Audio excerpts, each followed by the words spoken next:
Good day, I'm Malva Ramirez, and today I will be presenting Capstone project as a thesis and a research work. Based from the CHED Memorandum Order number 25 series of 2015, the thesis Capstone project are required for candidates for graduation in all computing programs.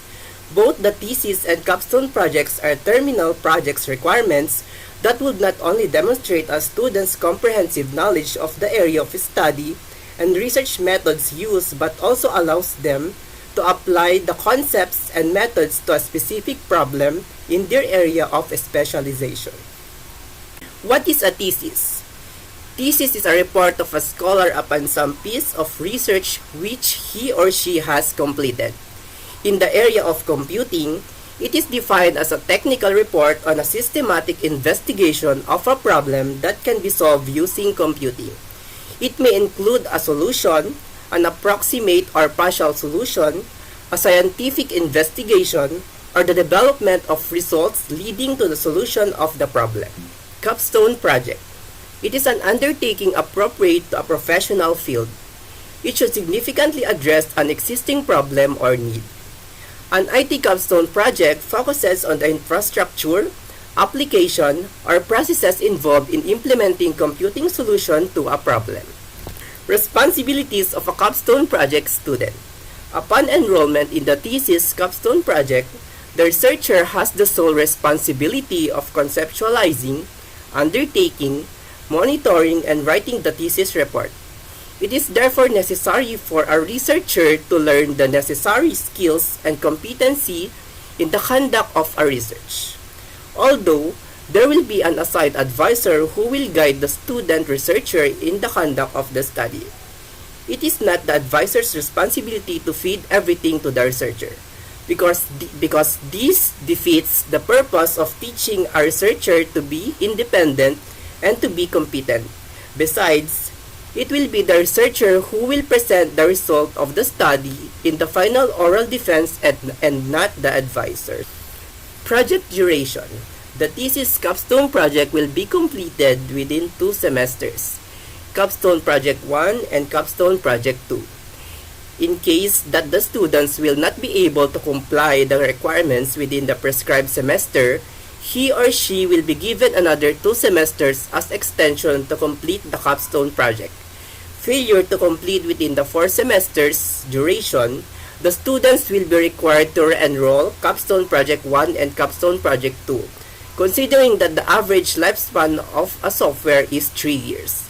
In case the students will pass the thesis Capstone Project 1 but will fail to complete Capstone Project 2 within 2 semesters, the students will be required to re-enroll the thesis Capstone Project 1 and thesis Capstone Project 2. Project Group Composition. The Capstone Project Group will be composed of almost 3 members depending on the complexity of the project. Students will be allowed to choose their group members, but still the subject teacher has the final decision to approve the said group, depending on the capability of the members of the group. Project Advisor. The dean or the program chair is given the authority to select the student's advisor and panel members based from the faculty members' competency and expertise on the capstone project topic. The selection of advisor for the capstone project will be limited to those faculty members from the ICT. Appointment of advisors from other departments, colleges, institutions, universities will be allowed on a case basis.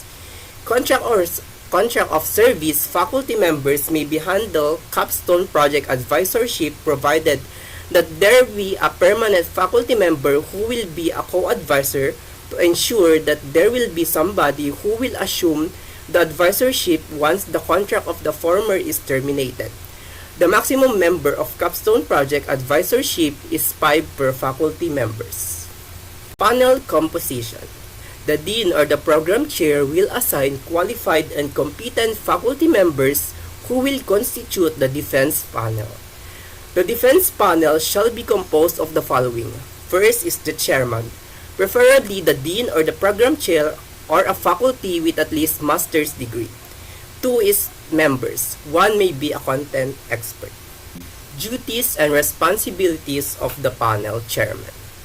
brief the proponents or the researchers about the proposal hearing oral defense program during the actual proposal hearing or oral defense respectively. Issue the verdict. The verdict is an anonymous decision among the 3 members of the thesis capstone project proposal hearing or oral defense panel. Once issued, it is final and irrevocable.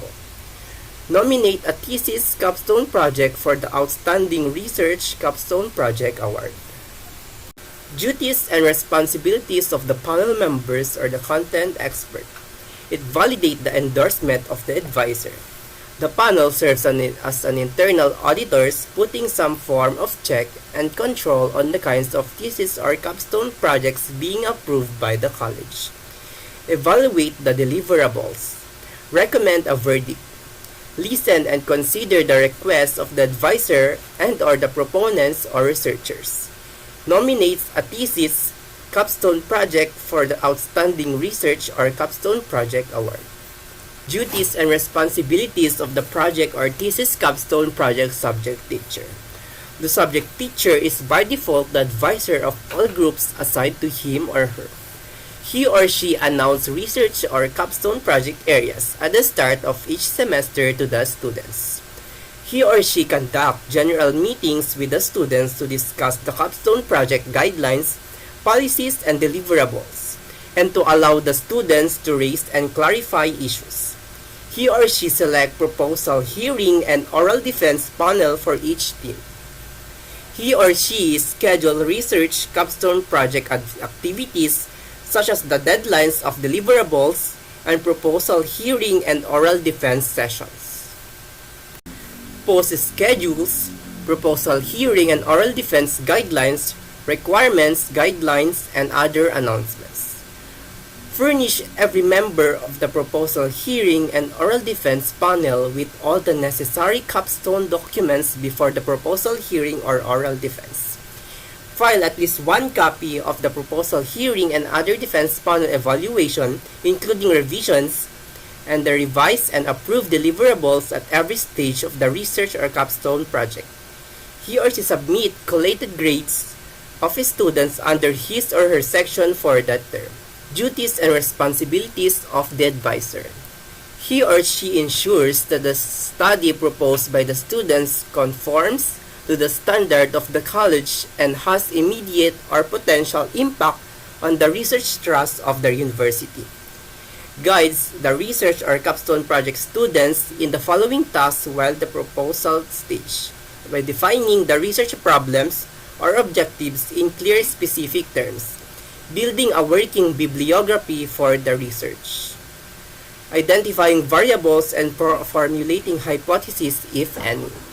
Determining research design, population to be studied, research environment, instruments to be used, and the data collection procedures.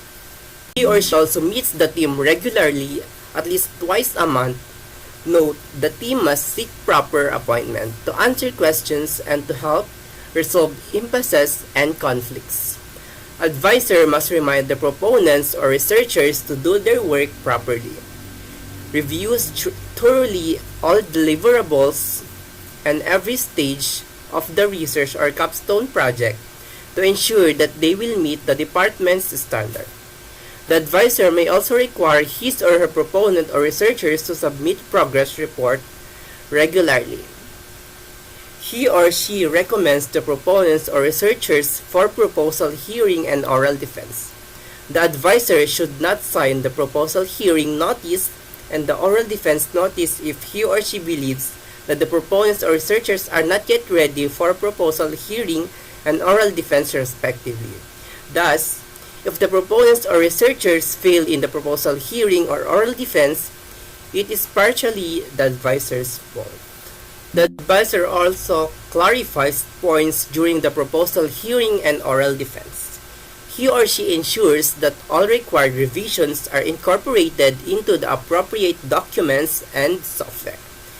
Keep informed of the schedule of research capstone project activities, required deliverables, and deadlines. He or she recommends to the proposal hearing and oral defense panel the nomination of his or her research or capstone project for an award. As a special advisor, he or she is responsible to be a provider, an encourager, a dictator, a pushy boss, a connector, and an employment agency. Thesis or capstone project presentation. As recommended by the Philippine Society of IT Education or the PSITE, Research Committee public presentation is required. It should be a school-based presentation open for the public viewing. Thesis capstone project turnover. Project turnover is limited to the software developed, not including the equipments used during implementation as stated in the MOU. In the event that the student is willing to donate the equipment, it must be stated in the MOU.